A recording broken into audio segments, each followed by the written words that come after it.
Hello, my name is Rain and welcome to my channel where I discuss Fantasy Formula 1. In today's video we're going to discuss what my final team is likely to look like come Hungary, and we're also going to talk about something very important in the Limitless chip and if I think you should use it or not. You know, early doors, it's still Monday, the race is on Sunday of course. But first, before that, I just want to announce that there is unfortunately not going to be a deadline stream this weekend. I'm sorry, I know I've been pretty good at keeping the streak up, but I have to break it for this weekend. I will be back though next week for Spa. But just to reiterate, I'm not going to be running I'm not going to have a deadline stream on Saturday. Instead, if you want to leave me questions directly to me about your teams and hear what my thoughts are live, we can do so in the live chat, we can do so in the chat in my new Discord channel. So I'm going to leave a link to a Discord channel, you just join it there. There's an F1 channel. I'm going to open a separate channel for Hungary specifically, and I will be there in the chat come the deadline so we can chat there about what I think essentially, and also, you know, my thoughts on the free practice sessions. I will also be discussing the free practice sessions and things like that, or any other news if other news should arise. I will discuss that on my Twitter. So my Twitter is also in the description, so go follow me there if you haven't. This is going to be the last video for this week. I have stuff to do, and I'm very busy with real life things.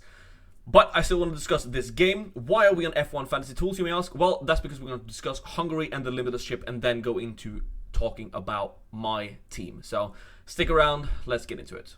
So here we are on F1 Fantasy Tools, and why are we discussing the Limitless at all? Well, I made a video about the Limitless chip last week, or 2 weeks ago now, that I think you should watch. Link for that video will be in the description, where I more talk about the general rules of the Limitless chip, and why I personally think it's stronger, or not me personally, why F1 Fantasy Tools tweeted about it being stronger in a single race weekend. There was a lot of questions about whether you should use the Limitless chip in Austria in the sprint race. I personally did not think that was a good idea, and for the expected Limitless, we should say that the Limitless team that most people were running with Verstappen, with Norris, did not turn out to be correct. I mean, Verstappen and Norris crashed into each other, if you remember. But we're here on F1 Fantasy Tools about the 2023 scores, right?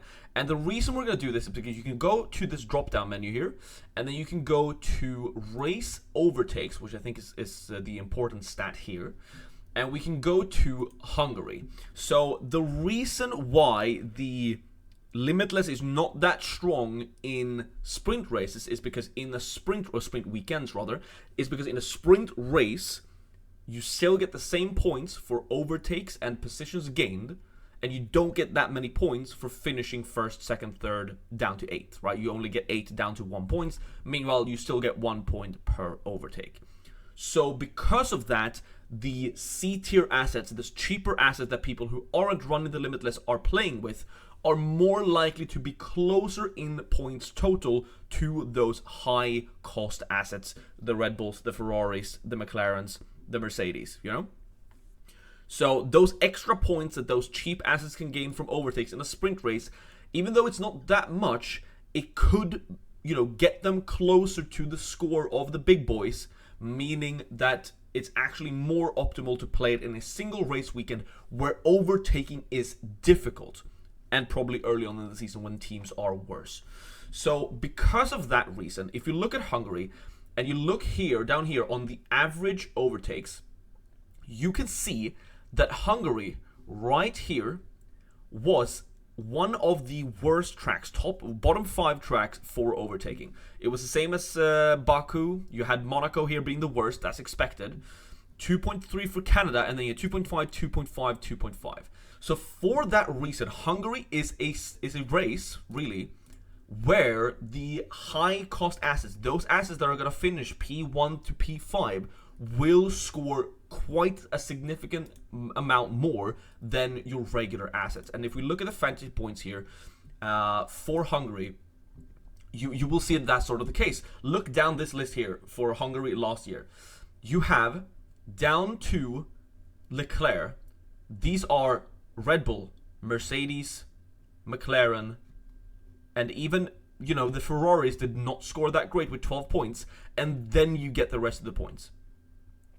So the jump between someone like a Hamilton, say you got the right 5, say you picked the Mercedes, you picked Norris, you pick both the Red Bulls back when both the Red Bulls were good.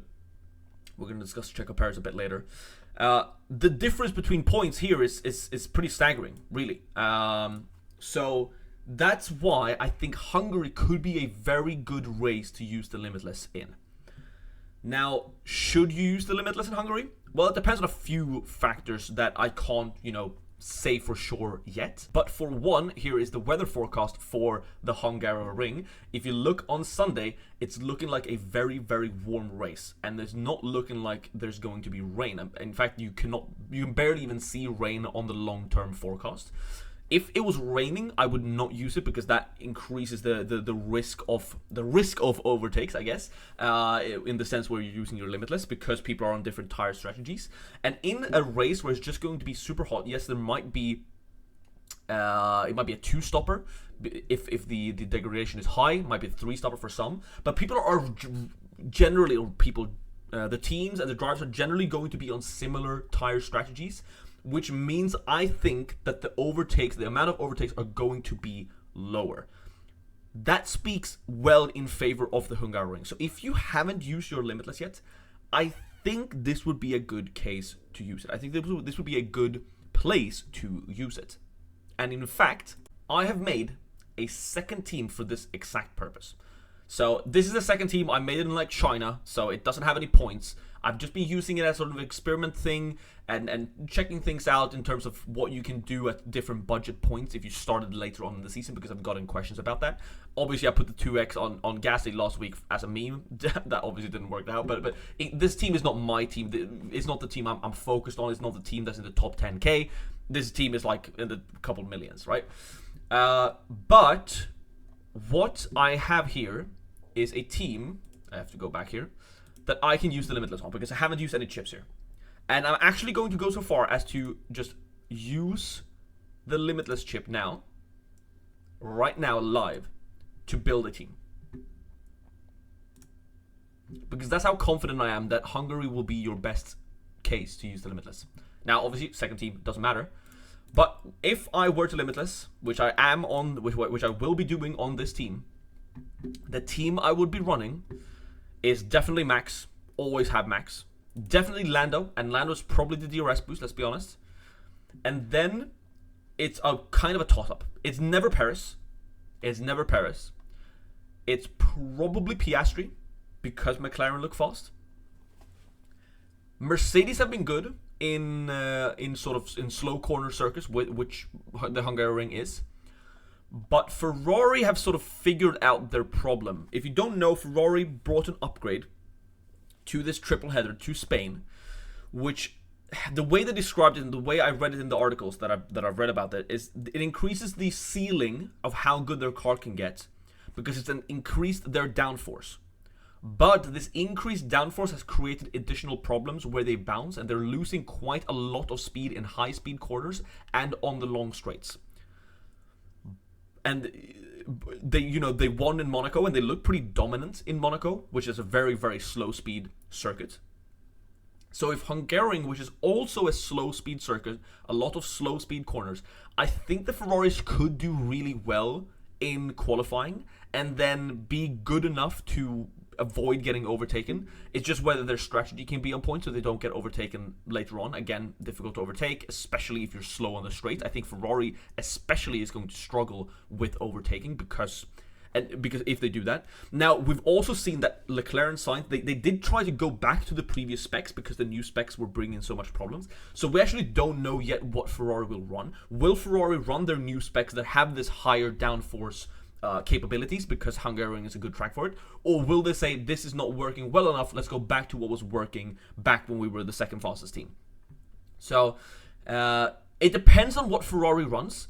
If it's anything like last race, I think this is just pretty obviously what you do. I think you still do Red Bull Racing here, even if Perez, Perez can probably get a P8, should be able to get a P8, and then Red Bull Racing is good enough with Max, getting Max points twice. Is a differential from people who aren't on Limitless, and they get the fastest pit stop points. You could do Mercedes here, Mercedes McLaren. I definitely don't hate that. But if Ferrari look fast in the free practice sessions, I don't hate combining, doing something like this. You could also skip Piastri if you don't trust Piastri's race pace. Get Lewis Hamilton in there. Get Leclerc in there because, you know, if Leclerc, you could also choose Sainz if you don't trust Leclerc. But I think all the chatter about Leclerc's form being down is not really fair. Yes, I'm a Leclerc fanboy, but I still don't think that's really the case.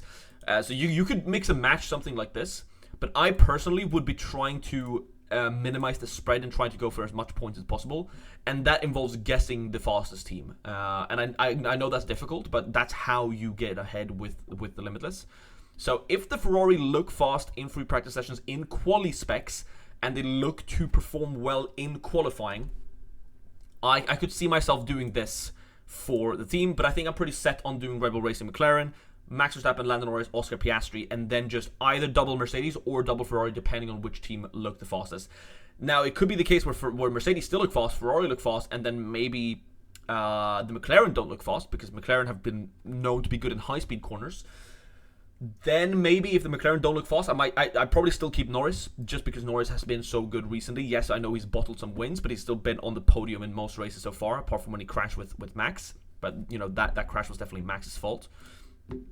In that case where McLaren looks slow, I definitely could see myself mixing, getting rid of Piastri, keeping Norris, and then whichever look fastest, either do Sainz here or Russell, and then probably switching out the McLaren for whichever one looks the fastest here. So there are a lot of different combinations you can do, which is something that I think speaks against the Limitless. I've activated my Limitless here, but the fact that it could be very close due to Ferrari getting back up there among the top 3 teams, I think that speaks against the Limitless. Realistically, you want the Limitless to just be a set in stone, easy to pick 5. Kind of like how it was in China and in Miami, where most people, I think most active managers at least, used their Limitless. Even though it ended up being a bad choice in Miami. In Miami, at least, even though it was bad, everyone who did Limitless, or most of people who Limitless, picked the right team, right? They picked the 5 top scoring drivers. McLaren had just gotten back in it, but you know, Ferrari was still fast, and the Mercedes were kind of like 4th best, so no one was considering Mercedes. Now that Mercedes are in it, now that Ferrari might be back in it, it could be something that speaks against the Limitless, because it's harder to predict. And again, if you show this, right, the difference between getting the team who's the 4th fastest, like Ferrari were last year, getting 12 points, and getting the 2nd fastest team, which, you know, is either Norris, Piastri, or Russell Hamilton in this case, you know, that's a 27-pointer. So the difference is kind of big, and if you get it wrong, that could invalidate your Limitless, especially against other people who Limitless. So I do think it's important to get it right, but at this point, since it's really just getting closer and closer, I do think Ferrari are going to be back up there. I do think Red Bull will be back with more things. We might, you know, Perez could be out of the car come after the summer break.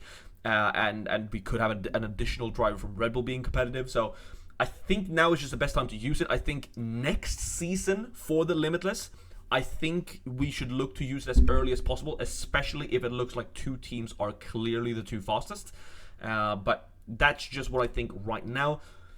I'm going to Limitless on my 2nd team, even though it doesn't really matter. I'm just doing it for the science. But right now, you know, I need to see what Ferrari does. Right now, the team I'm running is the team that would have been the strongest in the past couple of races. So this right here. But if Ferrari are in it, I could see a case for bringing Ferrari into this team.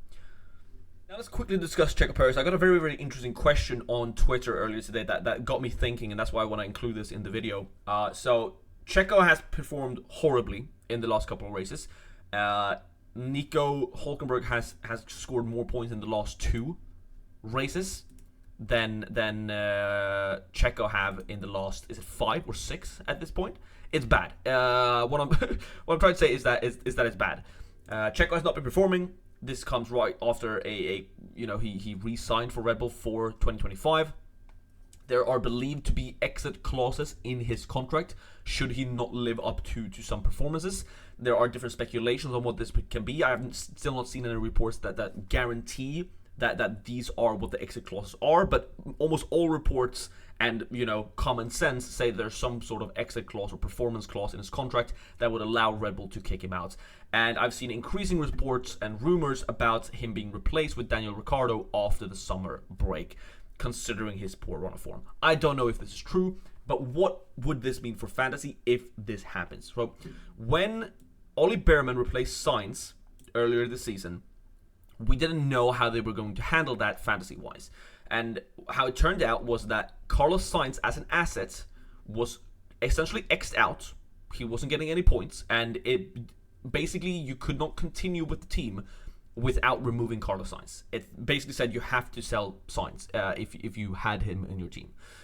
And Ollie Behrman was added as an additional asset, not at the same price, actually in the same price point of 14 million, which made him a fantastic pick. Really, if we had known how the C tier assets or the C tier pricings worked back in that second race of the season, I would have for sure jumped on Ollie Behrman for that race. I did not. Everyone who did got an amazing increase in points, and I think a lot of the people at the top of the leaderboards right now probably ran Ollie Behrman for that race. It turned out to be a bit of a masterstroke, a free 1 million. He got driver of the day, you know, all of those points. So because of this, I'm not entirely sure how they would do with Daniel Ricciardo. So it's obvious that Daniel Ricciardo is going to... if Daniel Ricciardo replaces Czecho, Czecho's gone. Czecho would be X'd out, just like Sainz were. Last year, when the cars were switched, when Daniel was out of the car, because of injury and Liam Lawson was in, it just said like, oh, this asset has been changed, right? And it was a similar, like, if you had Daniel Rick, you had to sell him and bring Liam Lawson in for a different price point. So, assuming it's Liam Lawson coming in, that would be the same. Daniel Ricciardo would probably be X'd out from, you know, as a RB asset, the carb asset, and then a new asset would be added for Liam Lawson that you could purchase at whatever price point they would decide on. Whatever price point they think would be fair. It wouldn't necessarily it wouldn't be the same as Daniel Ricciardo. It would probably be lower. But we don't know exactly what it will be.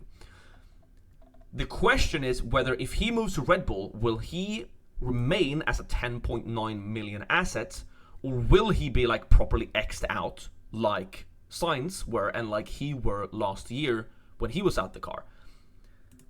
I don't know. That's the thing. I don't know. I think it would be crazy to have Daniel Ricciardo in a Red Bull for 10.9 million or whatever it would be after 2 additional races. So my gut says that the RB Daniel Ricciardo will be removed, that you have to sell it, and then they will add they will X out Czecho, and they will add a new Red Bull asset for Daniel Ricciardo with a new price point. Again, I don't know if this is the case, so if you know or if you have any evidence to suggest what they would do in this case, I don't remember I don't know how old F1 Fantasy is and if this existed last time they did shuffles within the Red Bull team. Back in like the Alex Albon, Pierre Gasly days.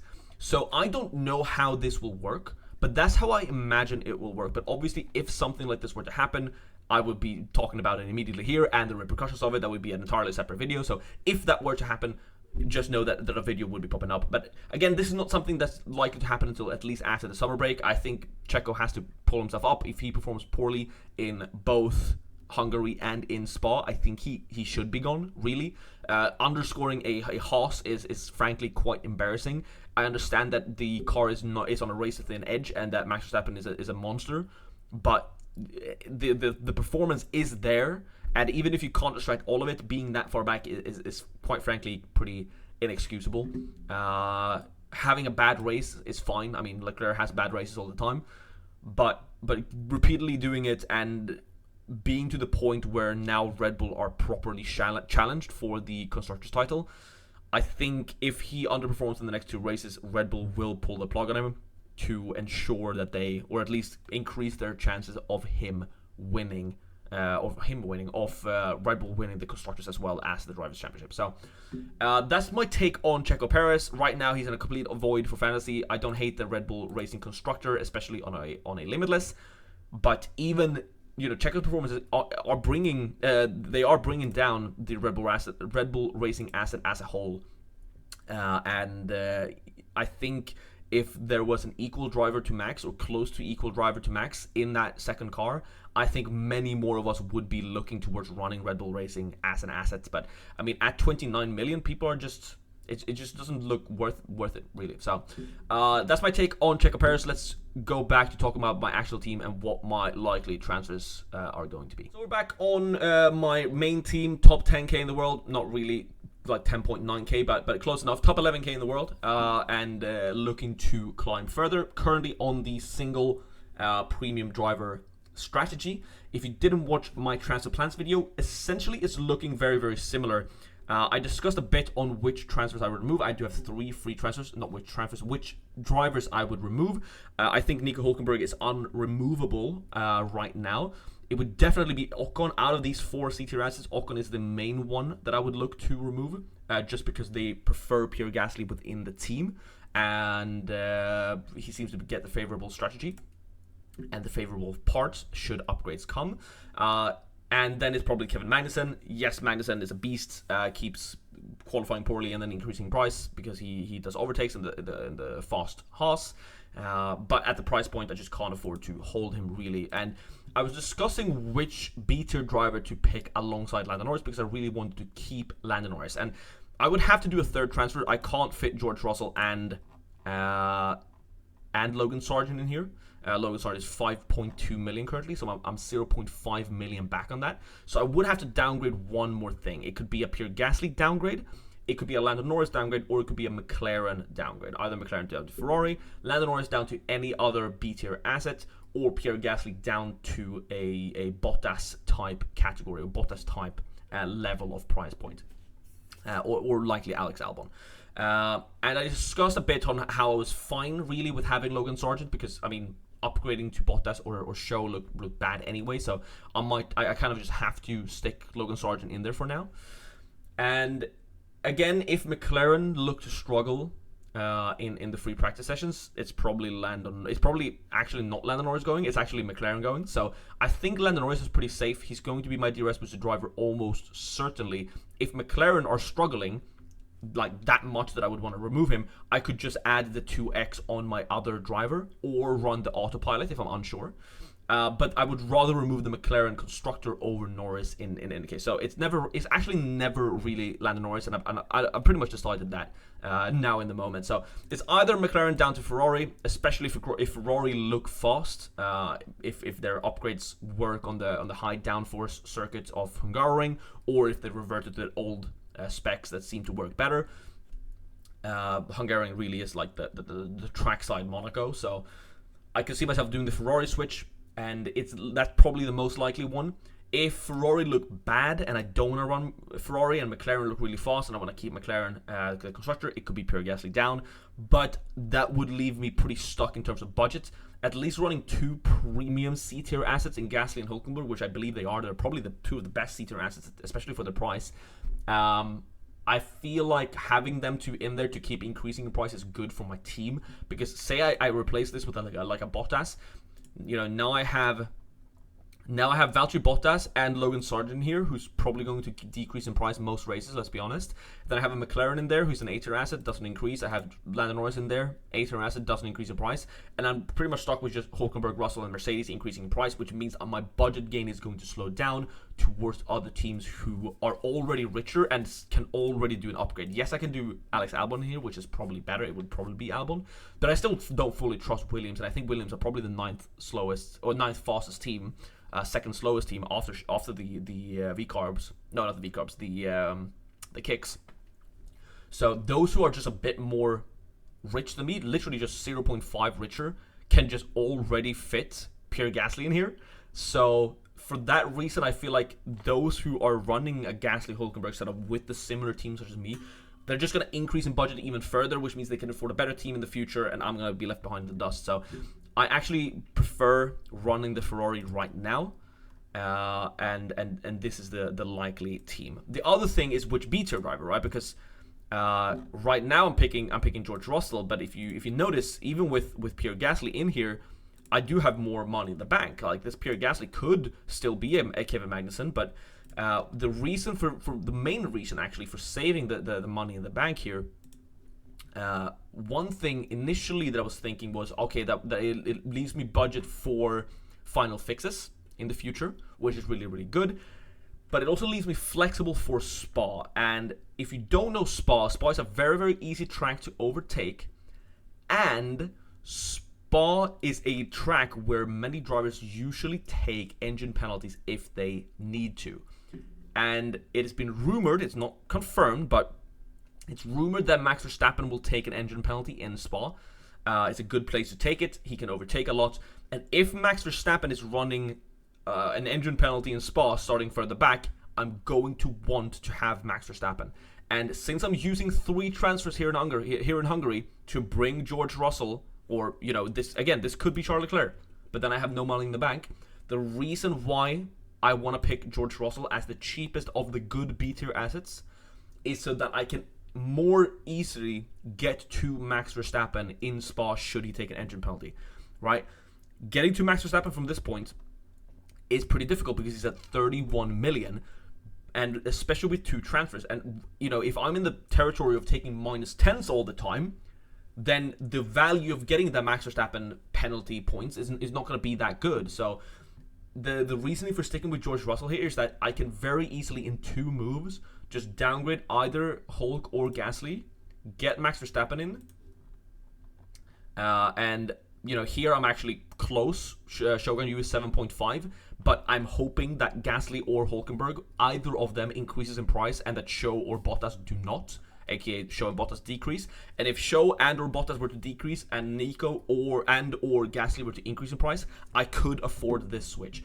Whereas if I'm stuck here on something like a Charles Leclerc, then there's almost no way, unless Hulk and Gasly increase like 1.5 million, that I'm going to afford this switch in 2 moves. And I'm not in the mood to downgrade one of my constructors to an Aston or an Alpine or a Haas. I want to stick with these 2 constructors for a while. They seem to be, they're probably going to be pretty good in terms of increasing in price and also getting points. So for that reason, going with George Russell now as my second B-tier driver to leave 2 million in the bank. Let's put Pierre Gasly in there because that's not correct. So right here we do this, we do this, and we do this. These 3 transfers give me enough money in the bank to where I just need one of Pierre Gasly and Hulk to increase in price in Hungary, which I think is likely to happen. One of them probably will increase, right? If I were to bet on it. There are currently 10 C-tier drivers in the game. I think 3 or 4 is going to increase in price in Hungary, depending a bit on how many DNFs there are. If there's more DNFs, more C-tier drivers will increase in price generally.